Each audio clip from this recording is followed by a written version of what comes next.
Thank you so much for taking the time. The project that I wanted to speak about today that our committee came up with is called A Year of Mindfulness, and we want to focus on bringing mindfulness practices to our students. So, I just want to talk today about our plan, explain to you why we need it, how we will do it, what it will cost, and how we'll know whether or not it's working.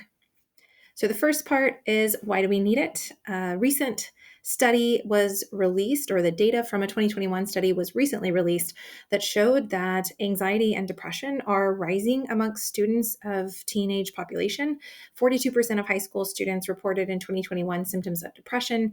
And of those students, 57% of the girls reported symptoms of depression, and 69% of LGBTQ plus teens reported symptoms of depression. So we know that these symptoms are widespread among our student population, and we'd like to combat these symptoms.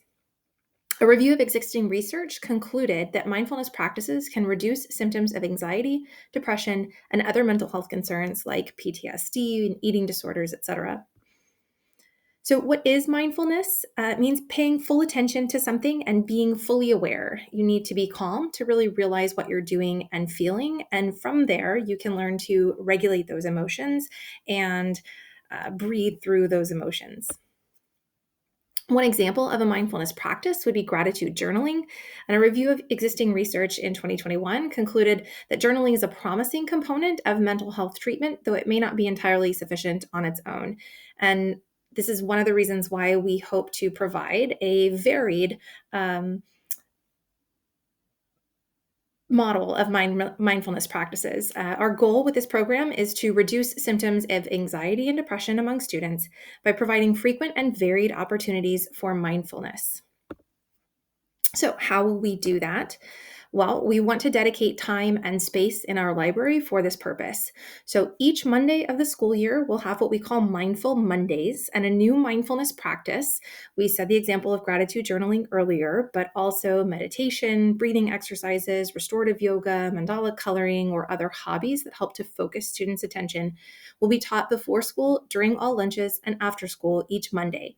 We chose Monday to help students set an intention for the week, and by offering a different mindfulness practice each Monday, we hope that students keep coming back to learn more.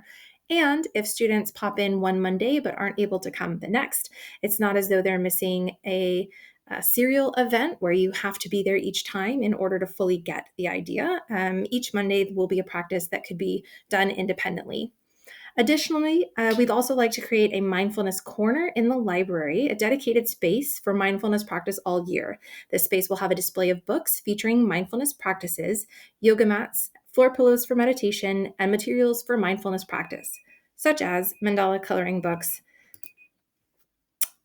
like I mentioned before, and other coloring materials and other hobby materials that help students to focus. Who will participate in this? It'll be open to all students. We'll advertise via signage around the school and in classrooms and through school announcements. And we'll also specially talk to our counselors and encourage our counselors to suggest our Mindful Monday lessons and or the mindfulness corner of the library to students that they believe would benefit from the mindfulness program. So, what will it cost? Not too much. We're hoping to purchase 100 gratitude journals for teens that have prompts that guide students through the practice of gratitude journaling. We're hoping to practice 30 yoga mats to have in our library for those Mindfulness Mondays.